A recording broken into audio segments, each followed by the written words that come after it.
반갑습니다, 여러분. 게시탐정입니다. 유명한 스페이스 오페라인 스타워즈 시리즈 보면요, 가장 처음에 나온 작품이 1977년에 에피소드 4, 새로운 희망이었습니다. 은하 제국이 지배하던 세상에 옛날 제다이 기사의 아들인 루크 스카이워커가 자신의 사명에 눈뜨게 되고, 모험 끝에 제국의 압제를 상징하는 거대한 전략 무기인 죽음의 별을 파괴하는 승리를 거둔다라는 내용인데, 1980년에 나온 후속작 에피소드 5에서는 전편에서의 승리가 무색하게 반란군이 제국군에 대패하고, 루크는 다스베이더에게 손목이 썰린 채 달아나고, 동료인 한솔로는 산채로 탄소 냉동이 되는 등 총체적 난국으로 끝나거든요. 앞전의 희망찬 결말과 달리 후속편에서의 충격적인 엔딩은 당시 많은 관객들을 놀라게 했어요. 알고 보니 다스베이더가 루크 스카이워커의 아빠였다라는 거 포함해가지고. 이 스타워즈 에피소드 5의 제목은 제국의 역습이었습니다. 영화만이 아니라 현실에서도 뭔가 다 이겨놓은 것 같았던 판이 어이없이 뒤집혀서 배드엔딩으로 끝나는 일이 없잖아 있는데, 바로 얼마 전 2대 세습으로 53년 동안 독재를 했던 시리아의 아사드 정권이 어처구니 없는 패망을 맞은 거예요.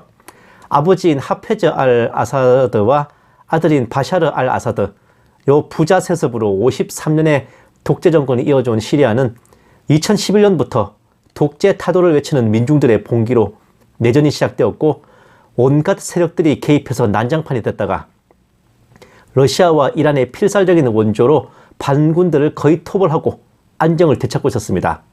이란은 아사드 정권을 무려 40년간 원조함으로써 이란이 주도하는 저항의 축의 든든한 멤버로 시리아를 포함시키고 있었고, 러시아는 최정예 용병인 바그너 그룹을 비롯해서 알렉산드르 드보르니코프와 세르게이 수로비킨 등 명장들을 연이어 투입해 시리아 내전에 개입을 했어요. 이란 혁명수비대와 헤즈볼라, 또 러시아군과 바그너 그룹이 직접 투입된 2015년 이후 시리아 반군은 그야말로 파죽지세로 패퇴하여 밀려났고, 이후 8년이 넘도록 시리아 내전은 옛날 얘기일 뿐 아사드 정권의 강성함은 누구도 의심할 수 없었는데, 지난 11월 26일에 시작된 반군의 공세는 8년 동안 단 한 번도 함락되지 않았던 시리아 최대의 도시인 알레포를 한 방에 점령했고, 이후 12월 8일까지 불과 12일간의 전격전으로 수도 다마스쿠스까지 함락되며 그 철옹성 같은 아사드 정권을 무너뜨리고 말았습니다. 보시면은 12일 만에 이렇게 된 거야. 탈레반의 공세를 3개월이나 저지했던 구아프간 정부를 재평가해야 될 정도로 시리아의 아사드 정권은 허약하기 그지없었고, 수도 함락 후 최후 거점으로 남은 해안지대들도 저항 없이 모조리 반군에 항복해가지고 13년간의 내전은 반군의 완승으로 끝났습니다. 또 보시면 속보, 수도 다마스쿠스와 시리아 아랍공화국이 무너졌습니다. 수도가 함락되고 아사드 대통령 일가는 러시아로 망명하고 총리의 명의로 모든 정부군은 항복하는 명령이 떨어졌어요. 그럼 끝난 것이고. 또 보시면 이게 시리아 내에 있는 러시아군 기지들을 표시해 놓은 겁니다. 러시아는 이미 수도 함락 전에 시리아 내의 모든 러시아인들에게 귀국 명령을 내리고 항구에 정박한 러시아 함대도 다 철수를 했어요. 근데 각지에 흩어진 기지와 주둔지들은 미처 다 철수하지 못해가지고 도처에서 러시아군이 반군에 포위돼가지고 위기에 처했습니다. 아프간이 탈레반에게 패망할 때 신속히 전개해서 철수 작전을 폈던 미군과 대비되는 러시아군의 모습에 새삼 천조국의 위험을 실감했어요. 또 보세요. 러시아, 우리는 시리아를 완전히 떠납니다. 흐메이밈의 군사기지와 타르투스의 항구는 철수될 것입니다. 손을 쓸 틈도 없이 12일 만에 아사드 정부가 완전히 무너질 줄은 러시아 입장에서도 상상을 못했을 거예요, 아마. 세계 전쟁사에 남겨야 될 레전드를 찍은 시리아 내전은 알고 보면 엄청난 나비 효과로 인한 겁니다. 이미 설명해 드린 것처럼 시리아 정부군의 전력을 보조하고 있던 헤즈볼라가 이스라엘과의 전쟁으로 본진이 짓밟히면서 급거 귀국하여 공백이 발생했고, 헤즈볼라가 완전히 괴멸되면서 그 공백이 메워지지 않자 시리아 정부군 자력으로는 반군의 공세에 버틸 수가 없게 된 겁니다. 가뜩이나 적은 월급과 소홀한 군인 처우에 사기가 떨어져 있던 시리아 정부군은 생계를 위해서 마약 거래를 하는 지형에 빠져 있어서 더더욱 전투력이 바닥을 쳤고, 아사드 대통령의 세력 기반인 알라위파의 남성 인구가 오랜 내전으로 감소되어 가지고 병역 자원도 줄어들었고, 스폰서인 이란은 일단 본인들부터가 이스라엘에게 두들겨 맞아 가지고 쭈구리가 됐고, 시리아보다는 당장 피떡이 되고 있는 헤즈볼라를 돕는 게 더 급했기 때문에 아사드 정권에 대한 지원이 감소할 수밖에 없었어요. 더 문제는 러시아의 깽판 아닌 깽판이었거든요. 보시면 시리아, 러시아 지원 용병 4만 명 모집. 2015년부터 투입돼가지고 반군을 쓸어버린 러시아군이 아사드 정부군이 어느 정도 승기를 잡았다 싶자 2017년에 주력 부대를 철수시켜요. 그리고 2022년에는 우크라이나 전쟁을 시작하면서 시리아로부터 무려 4만 명이나 되는 군단급 병력을 용병으로 채용해가지고 데려간 겁니다. 그만큼 그만큼 시리아군 전력에서 제외된 거예요. 병력이 줄어든 거지.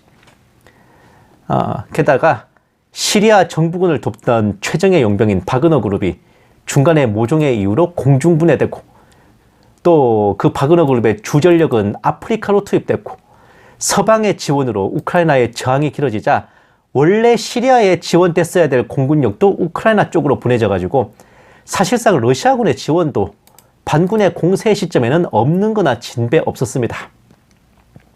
반군의 공세는 그 틈새를 노린 한판 도박이었어요. 이게 제대로 적중해가지고 아사드 정부를 쓰러뜨리고 말았습니다. 반군 입장에서는 러시아와 친해 보이는 트럼프가 다시 집권하면 좋을 거 하나 없기 때문에 트럼프 집권 전에 최후의 발악이라도 해야겠다는 심산이었는데, 설마 하며 내던져본 주먹에 아사드 정부가 한 방에 나가 떨어졌으니까. 지금껏 아사드 정권의 강성함이란 건 스테로이드제를 맞고 키운 근육처럼 외세의 지원 없이는 순식간에 사라져버릴 허상에 불과했던 겁니다. 보시면 아사드 정부가 소멸된 후에 시리아는 여러 반군 세력들이 분할 장악했고, 튀르키예의 뒷배를 받은 그룹과 미국의 뒷배를 받은 그룹들이 거의 반반씩 차지한 상황입니다. 저기 위쪽에 초록색 그리고 흰색, 저쪽은 이제 튀르키예 쪽 후원을 받는 사람들이고, 밑에 아래쪽에 있는 파란색하고 보라색 그리고 저 쿠르드 노란색은 미국 쪽에 이제 영향을 받고 있어요. 생각지도 못한 격변으로 파생될 결과도 매우 흥미로운데, 이해관계를 가진 각 나라별로 러시아, 이란, 미국, 이스라엘, 튀르키예의 입장을 좀 살펴볼 수 있어요. 과연 어떤 입장의 차이가 있나 보시면은, 먼저 러시아는 아사드 정권 패망의 결과 지금까지 가지고 있던 지중해, 중동, 아프리카에서의 영향력을 모조리 상실할 엄청난 위기를 맞았습니다. 러시아 함대가 지중해로 진출하고 러시아군이 중동으로 나올 수 있었던 것은 모두 시리아가 중간 기지 및 허브 역할을 해준 덕분인데, 그 요충지를 잃어버렸기에 러시아 함대는 다시 흑해 일대로 활동 반경이 축소되고, 중동은 물론 이제 막 영향력을 뻗치기 시작한 아프리카 일대로 용병들을 파견하는 것도 매우 힘들어질 전망이에요. 당장 시리아에 남은 채 고립된 러시아군 기지들과 주둔한 병력들의 무사 귀환도 장담하기 어려울 지경이야. 해안지대에 주둔하고 있던 러시아군만 탱크, 장갑차 등 중장비를 전부 파괴하고 함대만 간신히 빼내가지고 러시아로 퇴각을 한 상황이라서요. 우크라이나 전쟁에서 승기를 잡은 이래 승승장구하던 푸틴 대통령에게 제대로 찬물을 끼얹은 셈입니다. 러시아 입장에서는 여기서 꺾인 기세를 만회하려면 여유 부릴 틈 없어요. 빨리 우크라이나를 처리해야 될 판이에요. 러시아도 러시아지만은 최대 피해자는 뭐니뭐니 해도 이란인데, 아사드 대통령의 아버지 때부터 무려 40년간 이란 국민들의 혈세를 쥐어짜내서 투자한 모든 것이 부도수표가 돼버렸고, 이란이 공들여온 시아파 저항의 축도 파탄될 위기에 처했습니다. 시리아라는 중간 지점이 상실되자 이란이 헤즈볼라와 연결할 허브가 사라졌고, 그렇지 않아도 헤즈볼라가 괴멸된 마당에 이란과 연결하기조차 힘들다면 헤즈볼라를 제거하는 것도 굉장히 어려워졌다는 거예요. 당장 무기나 장비를 공급하는 것도 보통 일이 아니게 됐어. 시리아와 마찬가지로 연평균 7억 달러를 투자하며 지원한 모든 것이 물거품이 돼가지고 이란 국민들이 뒷목을 잡는 것은 덤입니다. 이라크의 친이란 민병대도 시리아를 지원하러 갔다가 미군의 폭격으로 개발살이 나는 바람에 그쪽도 반신불수가 됐고, 가자 지구의 하마스는 진작 나가떨어졌으니까 이제 이란으로서는 저 멀리 있어서 있으나 마나한 후티 예멘을 제외하고는 이스라엘을 위협할 어떤 동맹군도 괴뢰군도 없고 이란을 위해 싸워줄 대리군도 없어진 상황이에요. 옛 페르시아 제국의 부활로까지 여겨진 저항의 축이 이렇게 어이없이 무너질 줄 누가 예상이나 했을까? 이 지경인데도 이란이 자랑하는 그 탄도미사일이니 로켓이니 드론이니 이런 걸 시리아 반군을 토벌하는데 전혀 못 쓴 걸 보니까 이스라엘의 폭격으로 타격을 제대로 입은 모양이긴 합니다.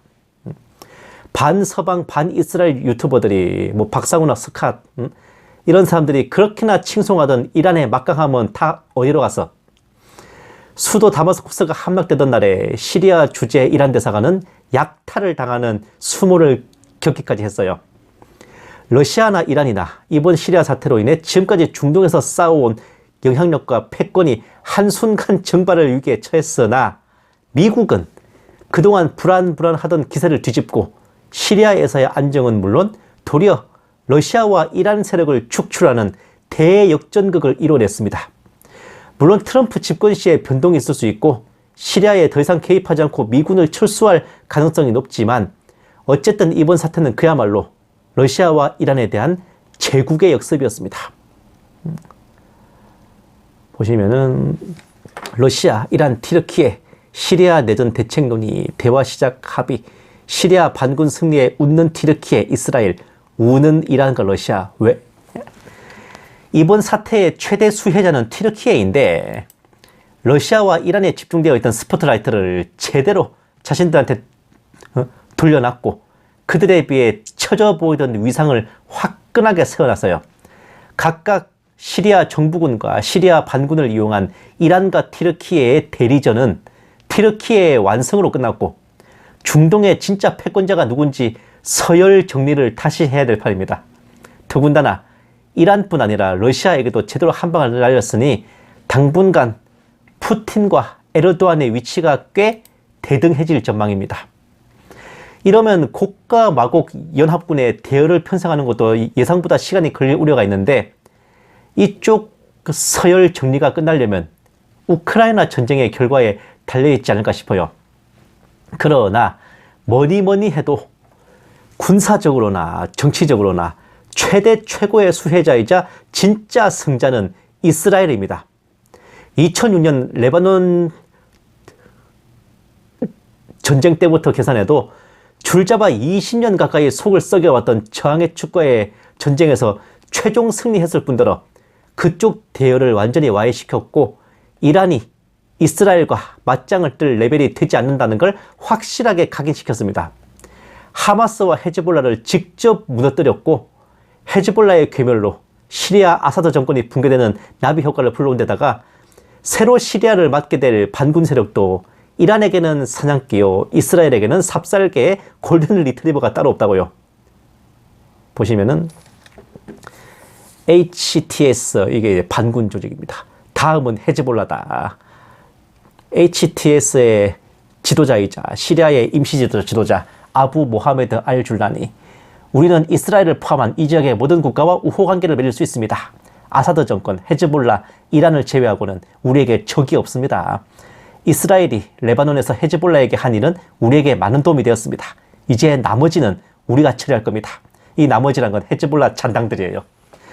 다마스쿠스를 점령한 시리아 반군 지도자는 이스라엘이 레바논을 쳐서 헤즈볼라를 밟아준 덕분에 자신들이 승리한 걸 인정했고 이스라엘과 친하게 지내고 싶다고 밝혔어요. 물론 헤즈볼라의 잔당들은 자신들이 떠맡아 처리하겠다는 선언은 더입니다. 헤즈볼라 좆됐네. 그동안 헤즈볼라 때문에 시리아 정부군에 깨졌던 세월이 몇 년이잖아. 그쪽에 쌓인 원한 적지 않을 겁니다. 그리고 또 보시면 이스라엘 채널 11과 인터뷰하는 시리아 반군, 우방국인 이스라엘의 친애하는 이웃과 친구 여러분, 우리의 다음 단계는 이스라엘 국가와의 조화와 평화입니다. 극단주의는 없을 것이며 우리는 서로 열정을 공유할 겁니다. 이스라엘이 시리아에 와서 투자해 주길 바랍니다. 아니, 심지어 반군 측에서 이게 아사드 정권 패망 직전에 이스라엘 방송하고 인터뷰까지 했는데요. 이스라엘을 우방국이라 칭하고 친애하는 이웃과 친구라고 칭하고 이스라엘과 조화롭고 평화롭게 살고 싶고 이슬람 극단주의 같은 거 없이 서로 잘 살고 싶으니까 이스라엘이 시리아에 투자해 줬으면 합니다. 라고 그야말로 설설 기고 있습니다. 이런 마당이라서 이스라엘이 골란고원으로 군대를 보내가지고 점령지를 확대하고 구 아사드 정부군의 군사기지들을 폭격해가지고 화학무기, 미사일, 로켓 등 주요 전략 무기들을 박살내고 있어도 끽소리 못하는 상황입니다. 구 정부군의 무기와 장비들은 반군의 전리품이 될 수 있는 물자들인데 이스라엘이 다 때려 부수는 걸 묵인하는 거죠. 그리고 이게 끝이 아니에요. 보시면은 IDF 이스라엘 방위군은 세부 사항과 함께 예멘에 대한 대규모 공격을 고려하고 있습니다. 이제 이스라엘의 다음번 목표는 후티 예멘이라는 소문도 있으니까 이스라엘의 기세는 그야말로 우길승천입니다. 이것으로 이스라엘을 육로로 위협할 어떤 나라도 무장단체도 없게 됐고 국경에서의 안정은 물론 서안직으로 진격해서 거기를 접수하고 템플마운트에 황금돈 사원 갈아버리고 제3성전을 세워도 누가 시비라도 걸 수 있을까 심히 의문일 지경까지 됐어요. 어쩌면 제3성전의 건립도는 황금돔 사원에 대한 파괴를 저지하고자 제2의 알아크사 홍수작전으로 이란과 저항의 축이 마지막 힘을 짜내가지고 시도하는 건가 싶을 정도인데 하마스와 헤즈볼라가 이스라엘의 군합발에 짓밟히고 그로 인해 53년 철권 독재의 시리아마저 쓰러지는 것을 온 중동 아랍과 전 세계가 다 봤잖아요. 이제 저들에게 남은 것은 그대로 밟히면서 조아리느냐, 같이 죽자 하고 최후의 발악을 하느냐 하는 선택일 겁니다. 이럴 경우 황금돔 사원에 많은 투자를 했던 요르단이 몰래 저들을 도와 길을 열어주거나 중간 기착지 역할을 해주거나 할 수도 있겠죠. 혹은 러시아가 제대로 정신이 번쩍 들어가지고 빨리 우크라이나 전쟁을 마무리 짓고 나토를 공격하든 아니면 뭔 수를 써서라도 이란과 저항의 축을 지원해서 살려놓든 해야겠다라는 결심을 하게 만들 수도 있을 겁니다. 이스라엘의 승리가 양날의 칼이 될지도 모르는 복잡한 상황인데 다음 달에 트럼프의 집권 이후에 좀 더 윤곽이 보이지 않을까 생각해봐요. 날이 추워놓으니까 입이 막 감사합니다. 게시탐정이었습니다.